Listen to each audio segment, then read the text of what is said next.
जरा एक स्थिति की कल्पना कीजिए। ठीक है। एक बहुत ही भव्य ऐतिहासिक नाटक चल रहा है। और एक अभिनेता मंच पे खड़ा है। बिल्कुल, पूरा फोकस उसी पर है। हाँ, सारी लाइटें उसी पर है, उसने भारी भरकम मुकुट पहना है और वो एक बेहद शक्तिशाली राजा का रोल कर रहा है। नाटक शानदार चलता है, लोग खड़े होकर तालियां बजाते हैं।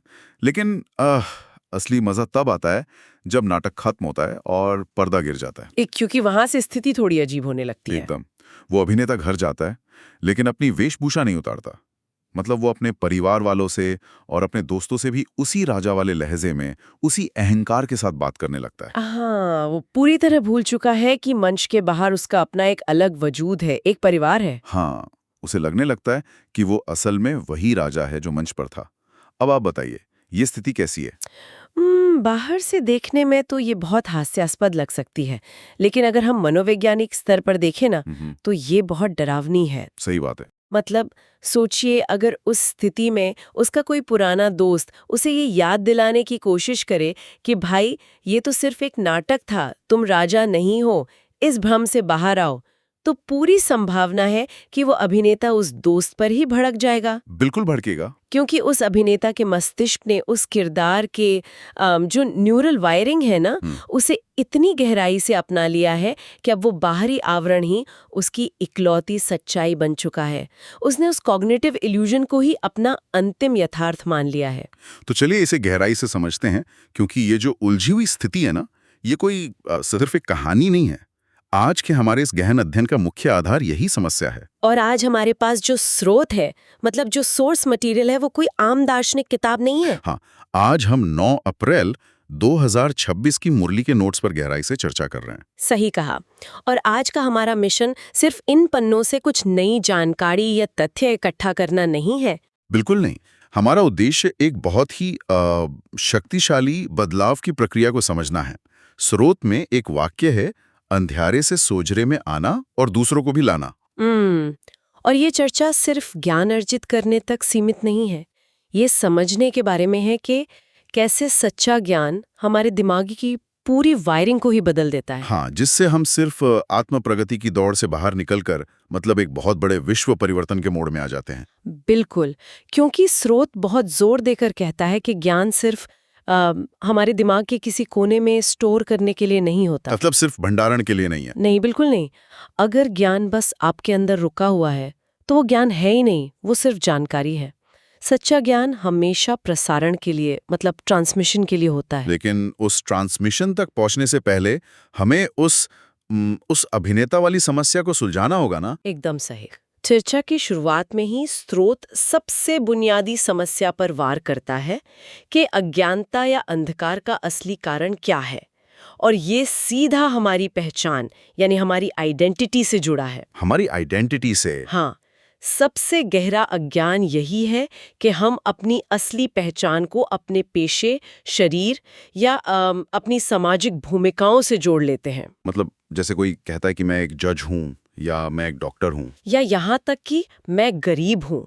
जब कोई ये पूरे विश्वास से कहता है, तो वो असल में उसी अभिनेता की तरह बर्ताव कर रहा है जो मंच से उतरने के बाद भी खुद को राजा मान रहा है। अरे वाह, ये तो बहुत सटीक तुलना है। लेकिन यहाँ एक बहुत बड़ा व्यवहारिक सवाल उठता है। वो क्या? क्या रोजमर्रा की इस भागदौड़ भरी जिंदगी में अपनी सामाजिक और पेशेवर पहचान के बिना काम करना सच में मुमकिन है? मतलब अगर मुझे सुबह उठकर कोर्ट जाना है, मुकदमे लड़ने हैं, परिवार का भरण पोषण करना है, तो क्या मैं अपनी वकील की पहचान के बिना इस दुनिया में सरवाइव कर सकता हूँ? ये उलझन बहुत ही स्वाभाविक है, क्योंकि हम अक्सर अपनी पहचान और जिम्मेदारी को एक ही मान लेते हैं। हाँ, समाज तो उसी पहचान के आधार पर हमारे साथ व्यवहार करेगा ना। बिल्कुल। लेकिन स्रोत यहाँ पहचान छोड़ने का जो मतलब बता रहा है, उसका अर्थ जिम्मेदारियों से भागना या समाज से कट जाना नहीं है। तो फिर क्या है? इसका अर्थ है उस अटैचमेंट को, उस मानसिक चिपचिपाहट को छोड़ना जो अंत में दुख पैदा करती है।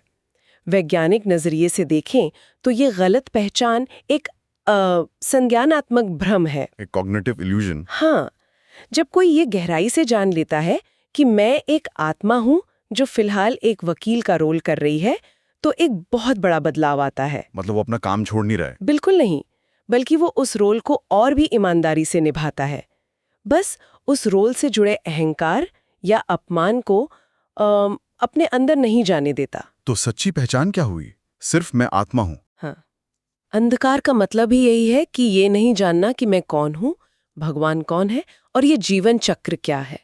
और प्रकाश का मतलब है इन तीनों को, यानी आत्मा, परमात्मा और इस विश्व नाटक को बिल्कुल स्पष्ट रूप से जानना। ये सिद्धांत सुनने में बहुत आदर्श लगता है, लेकिन चलिए इसे एक असली और चुनौतीपूर्ण स्थिति में रखकर देखते हैं। हाँ, बताइए। मान लीजिए वो वकील एक बहुत ही तनावपूर्ण मीटिंग में बैठा है। सामने वाला क्लाइंट उस पर चिल्ला रहा है, उस पर आरोप लगा रहा है। उस उबलते हुए पल में जब आपका ब्लड प्रेशर बढ़ रहा हो, हाँ, वो पल बहुत मुश्किल होता है। तब सिर्फ ये सोचना कि मैं एक शांत आत्मा हूं जो एक वकील का रोल कर रही है, ये तो बहुत मुश्किल है ना।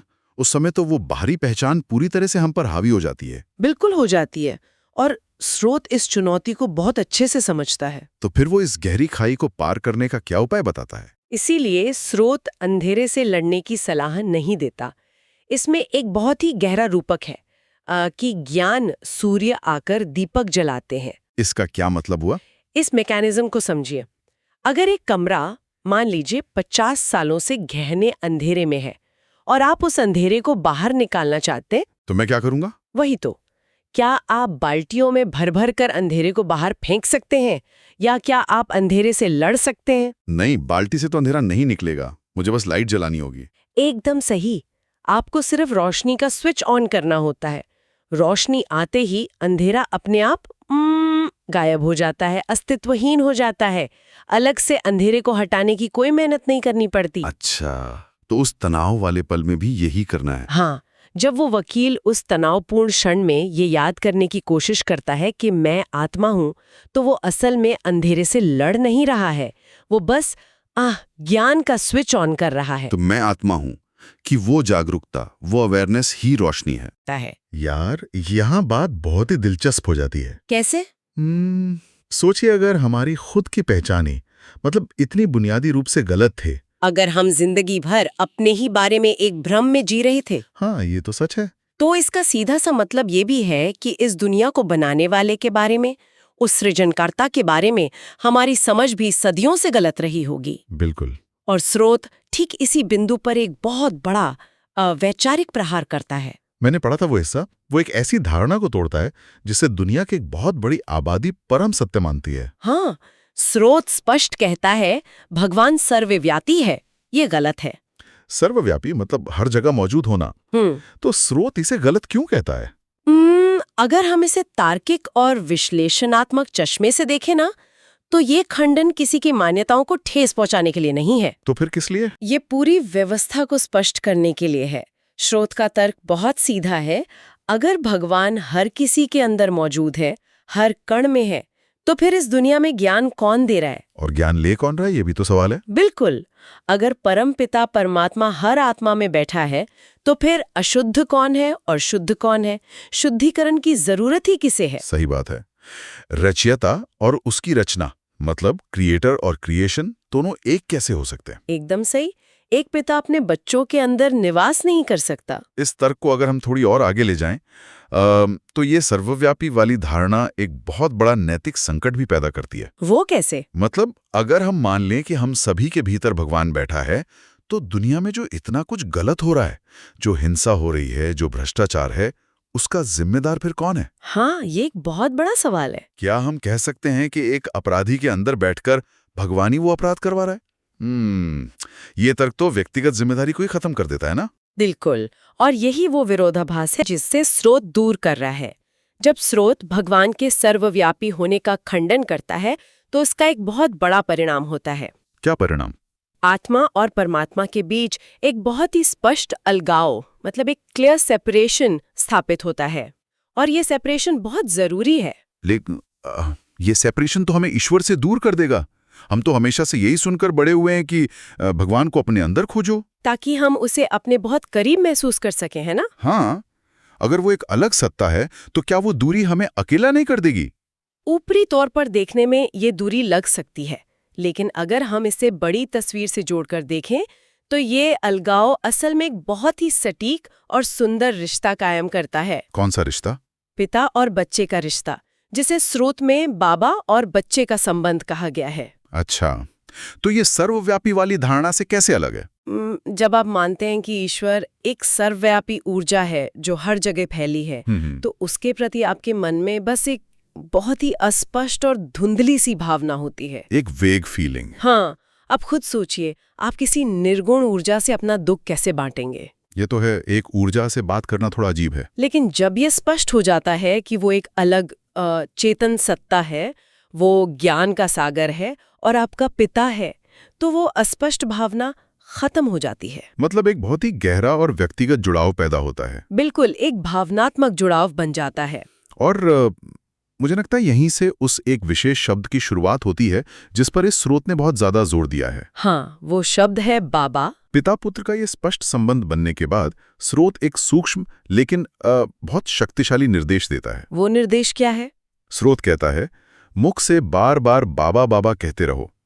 अब सतह पर देखने पर यह किसी भी दूसरे मंत्र जाप जैसा लग सकता है। हाँ, अक्सर लोग इसे कोई मंत्र ही समझ लेते हैं। लेकिन स्रोत इसके पीछे जो मनोवैज्ञानिक कारण बताता है वो काफी अलग है। बिल्कुल अलग है, क्योंकि ये कोई यांत्रिक जाप नहीं है। ये असल में हमारे अहंकार की संरचना को तोड़ने का एक टूल है। वो कैसे काम करता है? देखिए, जब कोई इंसान बार बार गहराई से बाबा शब्द का उच्चारण करता है या मन में स्मरण करता है, तो उसके अवचेतन मन में एक भारी बदलाव आता है। मतलब सबकॉन्शियस माइंड में? हाँ, इंसान के दुखों का सबसे बड़ा कारण क्या है? वो है कर्तापन का अहंकार। ये सोचना कि मैं कर रहा हूं, ये मेरी उपलब्धि है। हाँ, हम सब में ये मैं तो होता ही है। तो ये बाबा शब्द उस मैं कर रहा हूं वाली भावना को नष्ट करता है और उसकी जगह बाबा करवा रहे हैं, ये विनम्र जागरूकता सक्रिय कर देता है। इस प्रक्रिया को अगर हम आधुनिक मनोविज्ञान की भाषा में समझें तो शब्द सिर्फ ध्वनियां नहीं होते, शब्द हमारे मस्तिष्क में छवियां बनाते हैं। बिल्कुल सही, शब्दों का बहुत गहरा असर होता है। जब कोई भगवान या गॉड कहता है तो एक बहुत ही बड़ी, दूरस्थ और शायद थोड़ी डरावनी या औपचारिक शक्ति की छवि बनती है। हाँ, जिसके सामने इंसान सिर्फ डर कर हाथ जोड़ सकता है। लेकिन बाबा शब्द एक बहुत ही मनोवैज्ञानिक एंकर की तरह काम करता है। ये शब्द दिमाग के उस हिस्से को सक्रिय करता है जो व्यक्तिगत संबंधों, प्यार और विरासत की जागरूकता को समझता है, एक इमरजेंसी स्पीड डायल बटन की तरह। एकदम सटीक उदाहरण है। और यही कारण है कि स्रोत शुद्धिकरण के लिए इस याद को इतना महत्व देता है। शुद्धिकरण के लिए? हाँ, स्रोत में एक बहुत अहम पंक्ति है, योग अग्नि से पाप भस्म होते हैं।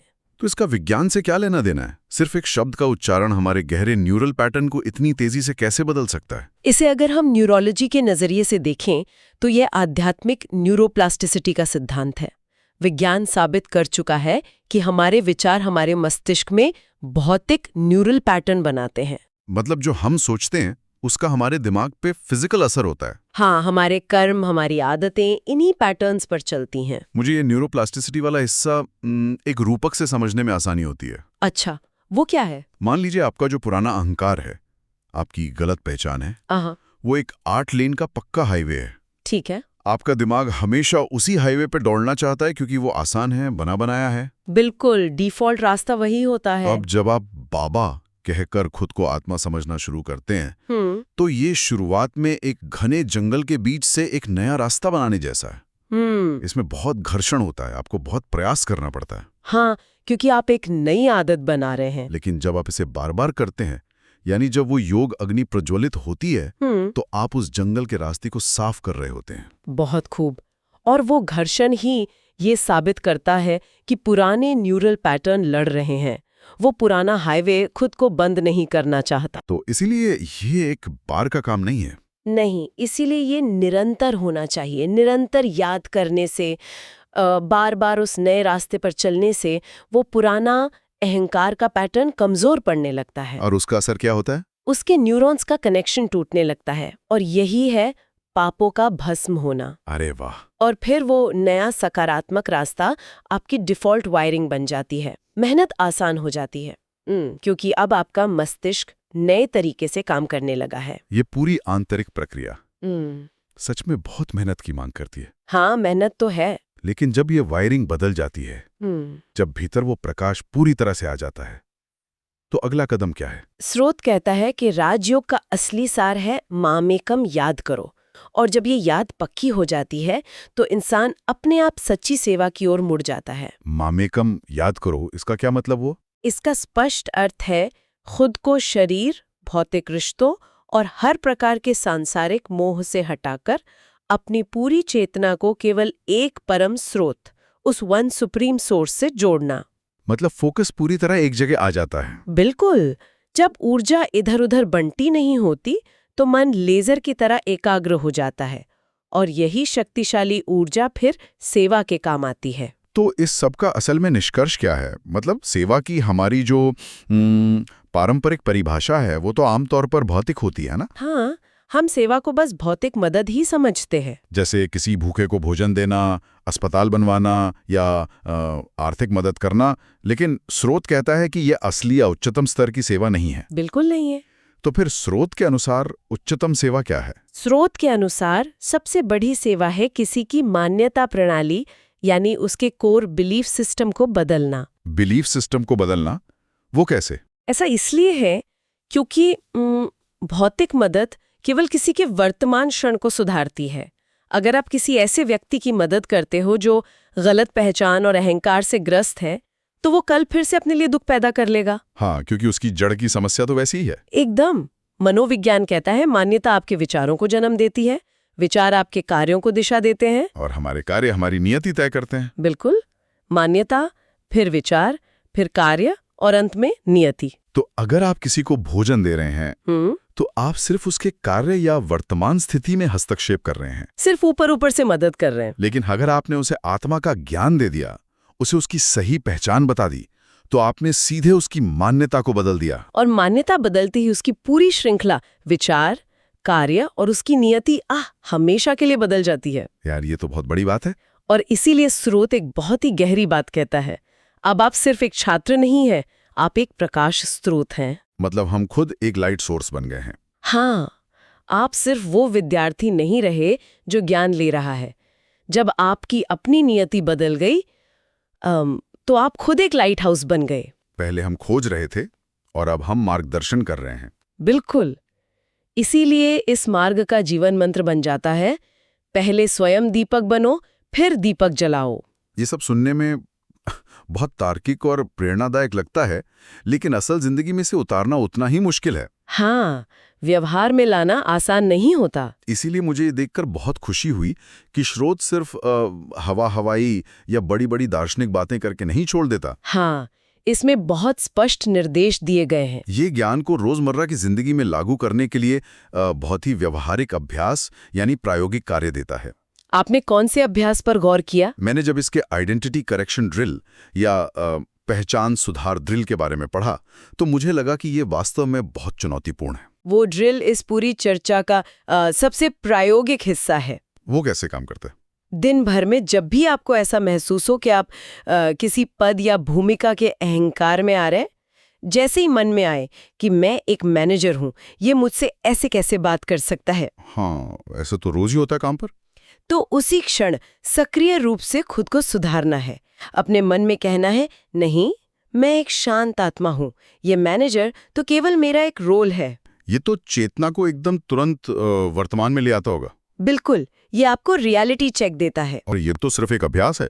स्रोत ने ये भी कहा है कि पूरे दिन सचेत रूप से मन में या मुख से बाबा शब्द का प्रयोग करना है और ये देखना है कि क्या इससे मन की स्थिति में कोई बदलाव आ रहा है। और इससे जो न्यूरोप्लास्टिसिटी वाली बात हमने की, वो एक्टिवेट होती है। हाँ, एक और दिलचस्प चीज जो मुझे स्रोत में मिली वो है अंधकार का पता लगाना या डार्कनेस डिटेक्शन। ये भी एक बहुत अच्छा होमवर्क है। इसमें यह कहा गया है कि अपनी 3 पुरानी गलत मान्यताओं को लिखना है, जैसे कि सर्वव्यापी की धारणा, और फिर उसके सामने आज की सही समझ को लिखना है। ये लिखने की जो प्रक्रिया है ना, ये बहुत महत्वपूर्ण है, क्योंकि ये मस्तिष्क को स्पष्टता देती है।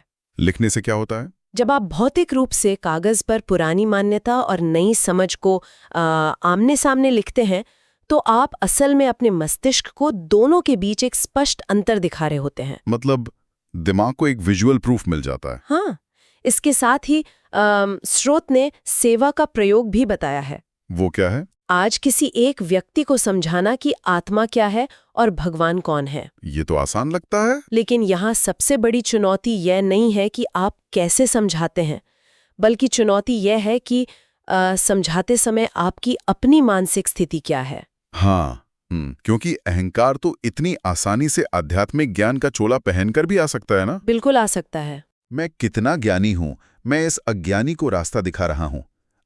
ये विचार ही पूरी सेवा को खत्म कर देता है। सही कहा। इसीलिए स्रोत ये जांचने को कहता है कि क्या आप इसे अहंकार से कर रहे थे या सिर्फ एक माध्यम, एक इंस्ट्रूमेंट बनकर। और इन सभी अभ्यासों को एक सूत्र में पिरोने का काम करता है शाम का आत्मचिंतन, यानी इवनिंग रिफ्लेक्शन। रात को अपने दिन का विश्लेषण करना। हाँ, खुद से पूछना कि क्या मैंने आज किसी एक भी व्यक्ति के जीवन में प्रकाश लाया, क्या समझाते समय मुझे खुद बाबा की याद थी। ये तो बहुत जरूरी है। ये शाम का चिंतन सुनिश्चित करता है कि आप अगले दिन के लिए एक बेहतर शुरुआत कर सके, ज्ञान केवल जानकारी बनकर ना रह जाए। ये पूरी प्रक्रिया सच में इस बात की गारंटी है कि ये गहरा ज्ञान केवल एक बौद्धिक मनोरंजन बनकर न रह जाए, बल्कि व्यवहार में उतरे और हमारी नियति बदले। एकदम सही। तो आज की इस पूरी चर्चा को अगर हम समेटें तो ये गलत पहचान के अंधकार से शुरू होकर खुद एक लाइट हाउस बनने तक का सफर है। बिल्कुल। एक स्पष्ट पहचान कि मैं आत्मा हूं, परम शक्ति के साथ एक सटीक संबंध कि वो बाबा हैं, और निरंतर याद की न्यूरोप्लास्टिसिटी जो हमारे पुराने जालों को काट देती है, ताकि हम केवल खुद को रोशन न करें बल्कि दूसरों के लिए भी प्रकाश बन सकें। हाँ, और आज के इस अध्ययन के अंत में एक विचार जो इस पूरे विषय को समेटता है, मैं सुनने वालों के लिए यहाँ छोड़ना चाहता हूँ। इस पर गहराई से विचार कीजिएगा। वो विचार क्या है? आज हमने जाना कि हमारी गलत पहचान ही हमारे सारे दुखों और अंधकार का मूल कारण है। हाँ। तो जरा सोचिए, क्या हमारी दुनिया का ये पूरा सामाजिक ढांचा, हमारी ये शिक्षा प्रणाली और हमारी सफलता की जो भी परिभाषाएं हमने बना रखी हैं, क्या वे सभी इसी भ्रम और अंधेरे पर नहीं टिकी हैं? ये बहुत ही गहरा सवाल है। जरा कल्पना कीजिए, अगर पूरी दुनिया का हर इंसान केवल एक दिन के लिए अपनी असली आत्मिक पहचान को पूरी तरह से अपना ले, तो हमारे समाज के कौन से नियम, कौन सी दीवारें और कौन सी व्यवस्थाएं सबसे पहले ढह जाएंगी? शायद पूरी दुनिया ही एक नए सिरे से शुरू हो जाएगी। सोचिएगा जरूर। क्योंकि शायद उसी दिन हम सब ये समझ पाएंगे कि ज्ञान का असली प्रकाश केवल नई चीजें सीखना नहीं है, बल्कि ये याद करना है कि हम असल में कौन हैं। बिल्कुल। तो सुनने के लिए बहुत बहुत शुक्रिया। मिलते हैं अगली बार एक नए विषय